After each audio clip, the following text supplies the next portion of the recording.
Good morning and welcome to Let's Talk on a Second Chance. My name is Philip Jones. And my name is Tafaro Cook, two-time kidney transplant recipient and founder of Kidney Care Coaches, where we coach people with stage 3 to stage 5 kidney disease. If you or you know someone who has kidney disease and they need to be coached with their challenges, hit us up at kidneycarecoaches.com. So today we have a very, very interesting video for you. It's about 5 minutes, and it's about a 60-person kidney chain that happened mostly at UCLA in their kidney exchange program. This happened in 14 states as well as Canada. It was, I believe they said 60 surgeries, 30 kidneys got donated to 30 different people.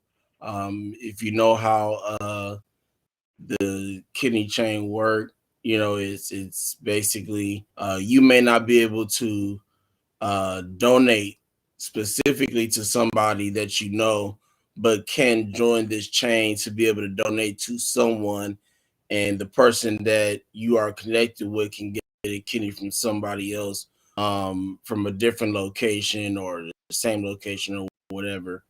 And get their kidney that way. So we're gonna take a look at this video on YouTube. We don't own the rights to this video, and then we'll touch on it a little bit after the fact.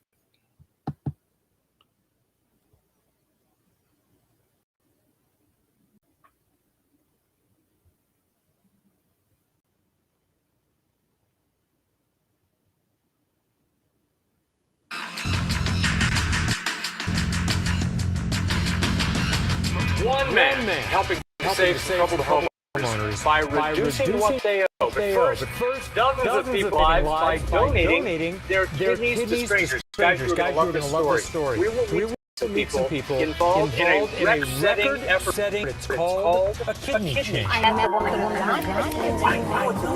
her husband donated, but not to her. Imagine someone you love would die without a kidney transplant. You want to give them one of yours, but you're not a match for, say, your spouse. To the rescue, though, comes a kidney that is a match from a stranger whose loved one is in the same boat as you are. Does that make sense to you? The scenario, it's called a chain. A chain of 60 surgeries, 30 kidneys donated to 30 unrelated recipients. It happened in December, and it involved hospitals and patients all over the country. 17 hospitals, 11 states. It was the world's largest kidney transplant chain. 16 of the 60 patients involved had their surgery performed right here in Southern California. UCLA, Ronald Reagan UCLA Medical Center. And so joining me now, and these are just cool to have with us, from UCLA Medical Center, transplant surgeon Dr. Jeffrey Veal. Also here is Bertha Villa and her husband. Oh, she, by the way, got her kidney from a donor in Toronto.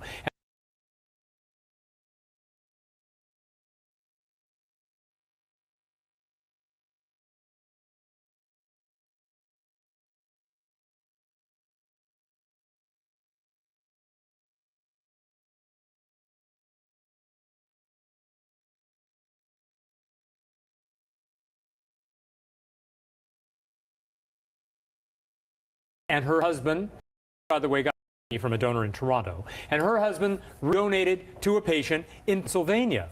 Welcome to all of you. I think this is fascinating. I think the easiest way to describe this to everybody is it's a medical transplant, pay it forward. So Bertha, you were on dialysis, and then something went wrong that meant you needed a transplant, right?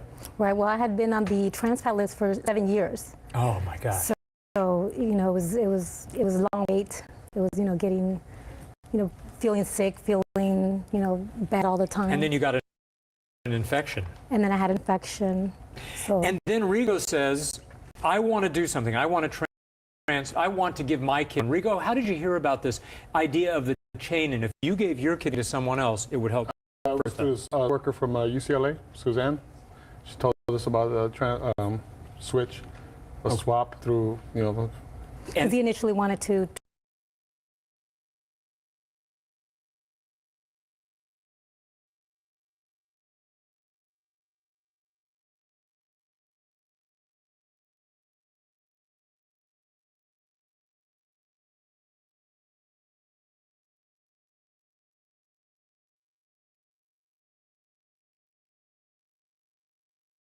swap through, And he initially wanted to, the kidney, but we wouldn't match. So you didn't want him to do it, though. Felt a sense of guilt. Really? So I just felt like I was taking something that he needed away. And so once they explained, though, the process, and I knew he was, he really wanted to do this. Then. All right, Dr. Jeffrey Veal, how does Rigo giving a kidney to someone else, and in that case, moving it all down the chain, help Bertha? Because normally when you talk about organ transplants, they're very, very stingy about that. They're very careful of, you're first in line, second in line, third in line. Right. Now that's more for the deceased donors on the list. And Bertha was on the waiting list for 7 years waiting for a deceased donor kidney. But I think you explained it pretty well. I mean, Rigo wanted to donate a kidney to Bertha. Bertha didn't match Rigo or was incompatible with Rigo. So if she would have got Rigo's kidney, she would have rejected it. So what happened is that a stranger gave Bertha a kidney, and then Rigo goes, hey, my wife just received a kidney. I want to pay it forward or pass on the generosity. So Rigo gives his kidney to someone in Pittsburgh. Whose idea was this? It's a guy by the name of Michael Reese in the University of Toledo. And he came up with aren't the you idea. surgeons pretty stingy with your organs? I mean, you like to keep them at UCLA if you can, right? Yeah, but we've tried to get people, we think it's more important for the good of, get people off the waiting list. So we often ship our kidneys to San Francisco, San Diego, whatever, because eventually the chain comes back around. And Bertha and Rigo were early on in the chain, but then we had 3 other patients that were at the end of the chain. So if you pass it on, eventually the chain keeps propagating and comes back your way. Amazing. And what would you say to others who are in need of kidneys or organ transplants where a chain would work? I think an amazing concept, and we really would like people to look into it and learn, educate themselves, especially in a lot of the Latino community, other communities that really are not aware of the situation. Maybe you can be a part of that. So I think I will think about You're that. certainly healthy looking enough now to go out and be the spokesperson. It's great. It's great to see you both. Thank you. You look terrific. Looks like you did a good job. I tried. All right, Dr. Jeffrey Veal. Bertha and Rigo Villa, thank you very much for being here. Thank you.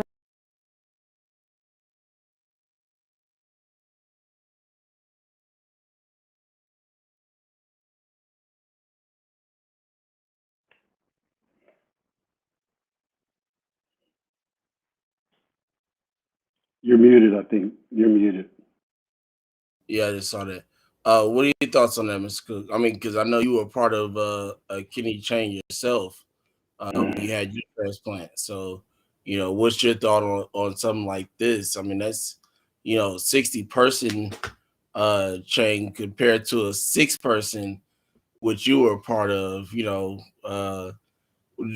I know this was, I think, about 12 years ago. So from the time that you got yours to what 2010, I mean that's a big jump in time, to go from 6 to 60. Yeah, that's big. I got mine in 2007, so we were the sixth one that was ever done. And when they were done, that time they were only done with everybody in the same hospital, and getting them done right then and there, where they would take 3 donors, remove the donors' kidneys, and then bring in the recipients. That's how they did it. But nowadays, that's 15 years ago, close to 15, 16 years ago. The good thing now is they can do them a clear across the country, across the world, if you will. You know what I mean? So this is awesome where they can take a kidney from a gentleman in LA, ship it to Pittsburgh, and the kidney's ready to go on somebody else. And this is called the chain, which is an awesome swap. Again, mine was, real rare at the time, and it was an early database. Matter of fact, it was like again, it was the sixth one that was ever done. So therefore, it was really new. But now we're starting to see them where they could do 60 people and get people off the waiting list and get them transplanted, which is awesome. And another thing which is awesome about it is everybody in the swap is getting not a cadaver kidney, but a person's kidney. So those kidneys should last a little bit longer, which is even better. But wonderful, man. I never thought that you would see it, be so massive now, where they can do 60 of them in a minute. They might be doing 70 to 100. So that's awesome, man. This is wonderful. 30 people off the transplant list and got transplanted. Hey, what more can you ask for? Something situation like that. Right, and it's good to see people starting to not. I don't want to say use the word stingy, more or less, but they're starting to have that thought process of, hey, this may not be good, because this is the one thing I know that a lot of people are like, well, if it's not going to the person I want to go to, then I'm not doing it. And so a lot of people now are getting around that and saying, well, if this can get the person that I want, to get a kidney, then, let's do what needs to be done. So, they're not necessarily I won't say caring, but it's not an issue for them anymore. With it not necessarily going to the person that they're trying to give one to. They're just like, if this is gonna get it, if this is gonna get them this kidney, then let's do what we got to do. So um, like you I said, think more that's people on this. Yeah, that's big. What it's called is when you have people who want to just give. That's called an altruistic donor. Somebody who just wants to give a kidney or a lobe of their liver, a lobe of their lung, whatever it may be. But this is wonderful. Speaking of that, there was a gentleman named Luke. He's passed away now, and God rest his soul. But if it wasn't for him, our kidney transplant swap would have never happened. And Luke was from Denver, and he just wanted to be an altruistic donor. He just wanted to give a kidney. So his kidney got donated, and that's when our chain happened.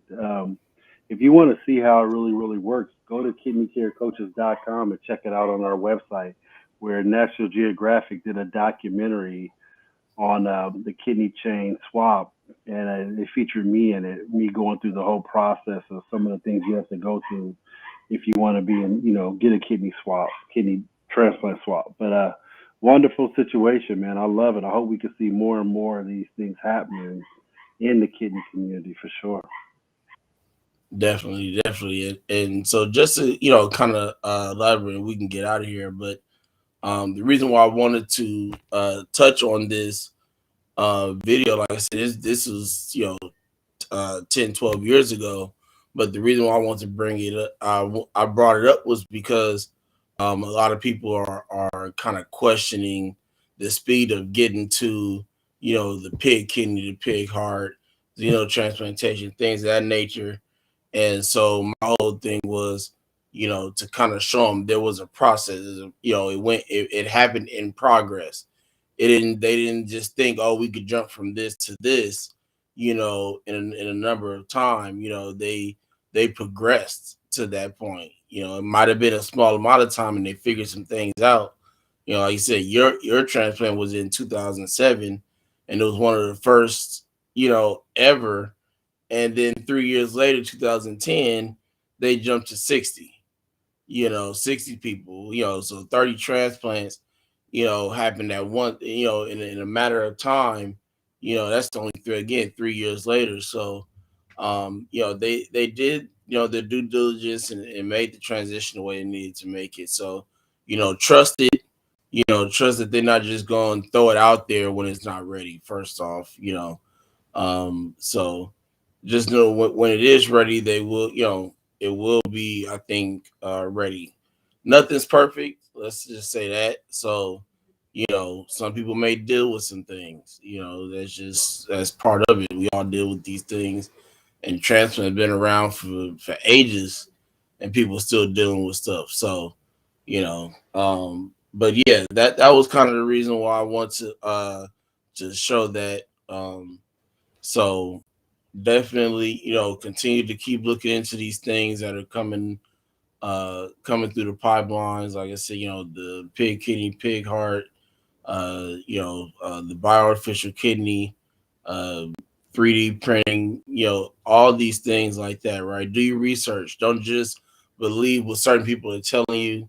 Look it up for yourself, read on it, get this information, get this knowledge on your own. You don't have to necessarily just rely on, certain people telling you stuff.